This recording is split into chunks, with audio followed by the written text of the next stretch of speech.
ఓం నమో భగవతే వాసుదేవాయ.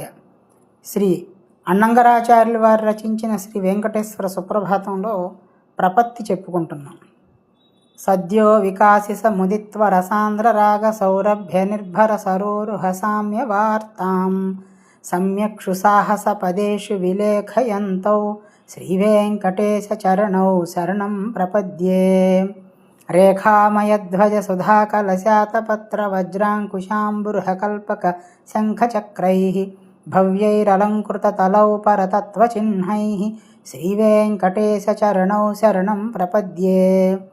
ఈ శ్లోకాల్లో ఆచార్యుల వారు అంటున్నారు, అసాధ్యమైన వాటిని కూడా సుసాధ్యం చేసే స్వామివారి పాదాలను అప్పుడే వికసించి అరుణకాంతుల్లో మంచి సువాసనలను వెదజల్లేటువంటి తామర పూలతో పోలుస్తూ ఉంటాం. కానీ నిజానికి అది ఎంతో గొప్ప సాహస కార్యం.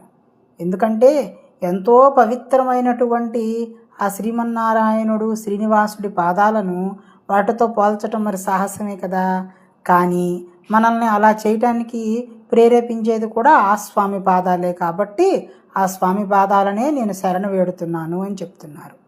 అలాగే స్వామివారికి కాళ్లకు అడుగు భాగంలో పాదాలలో అమృత కలశము, ధ్వజము, గొడుగు, వజ్రము, అంకుశము, పద్మము, కల్పవృక్షము, శంఖచక్రాలు మొదలైనటువంటి శుభచిహ్నాలన్నీ అలంకరించబడి ఉంటాయన్నమాట, రేఖల్లాగా. అటువంటి ఆ దివ్యమైనటువంటి పాదాలను చరణాలను శరణ వేడుతున్నాను అని చెప్తున్నారన్నమాట. ఓం నమో భగవతే వాసుదేవాయ.